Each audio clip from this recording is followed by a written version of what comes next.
Hey everybody, Anthony, 4x4 Diesel. We've got everything here but the kitchen sink, including the old kitchen sink.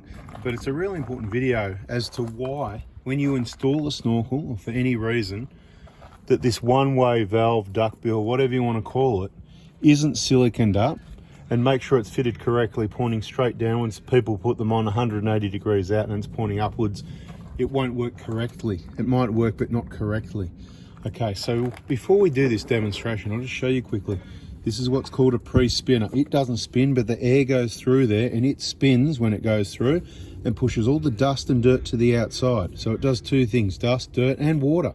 And that's why I'm going to do the water example here at the moment. I'm not sure how much you can see, but I've got the Airbox out here. You can see the thickness of the material here. This is also what helps keep your air filter clean. So if you block this up, all the dust has got no other choice. The airflow is going direct, 100%. This is what's coming in from the outside air to your air filter at the bottom of your air filter element.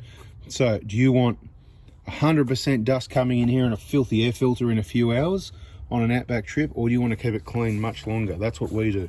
Got a bit of a bee here. He's, oh, get away, go on, get. I think I'm allergic to bees. That's the only reason I'm even looking at it.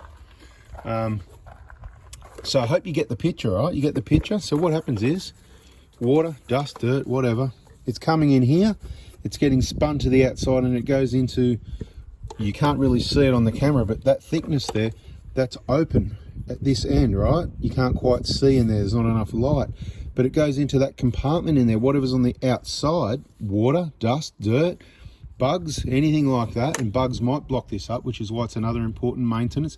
You just squeeze that, or you just give it a twist like that and give it a wash out on your trip, right? But make sure you put it back on the right way. It just goes click like that. It's really easy. But let me show you how it works. I'm just going to do a bit of a demonstration and put some water here. And let's imagine you're driving and you're in a water crossing and you've got some water in here, whether it was your snorkel that's not sealed properly. This is a very common problem. 4x4 shops, whoever it is doing the installs, not doing it properly.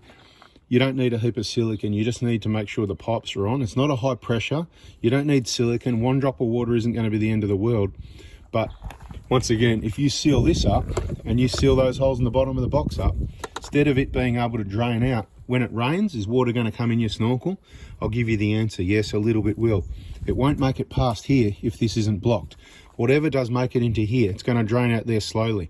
If you're in a water crossing and you think at that depth, water's going to come in backwards and fill up this airbox and cause a problem for you quicker than you're crazy. The car, it's a motor vehicle, it's not a submarine, okay? So don't block those up, don't block this up.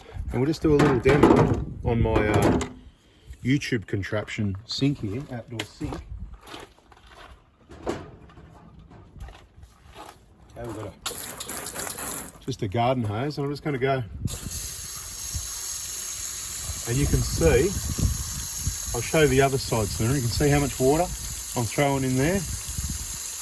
Heaps of water going in there, right? That's your air intake, right? Heaps of water.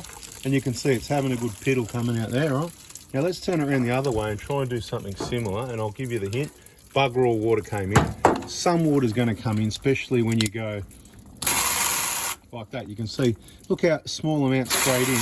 It's doing the same thing. Most of it's separating. And the higher the velocity, the higher the RPM, the more it separates. That's why it's called a pre-spinner. It doesn't spin, but it spins the air, puts everything outside. A lot of people don't. These people working at maybe the ARB shops, the managers, the technicians, the apprentices, the installers, the TAs, whatever they are, maybe they don't know these things. And that's why you can just let them know that my training is available. They can just jump on YouTube, or if they want some personal training, I can come in and show them all the things that they're actually doing wrong. Because it's simple stuff. Do you see how much water stays in here and bugger all comes out there? So you're looking forward to seeing what happens. Now let's sit the airbox. Now how would it sit? The airbox sort of sits on an angle, doesn't it? Let me get this right. Yeah, no, it sits flat like that. So it's pretty flat. You're waiting for it, aren't you? You're just waiting. Now what do we have it on? Shower, to be fair. Right, so you know how much water was running out the other side before, right? So there's that.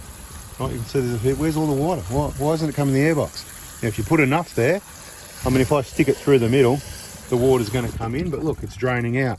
So while your air's lifting up to the air filter, the little bit of water that did get through can drain out. Unless you're in deeper water than that, you're in trouble anyway, because the car's a motor vehicle, it's not a submarine. Right, so with that running like that, that's a fair bit of water. There's almost, look, let's say, so you got to start off with it dry. Let's say people go through bog holes and they go through at a bit of speed, but it's short and sweet, 5 meters, 10 meters, right? And the water went like that, nothing came in. Look, nothing came in. Nothing came in. You get what I mean? I don't know how long we can do that for. There's only a certain capacity in here. You know, you got to understand that. And that's why if it's raining, it goes in, it separates, it goes out.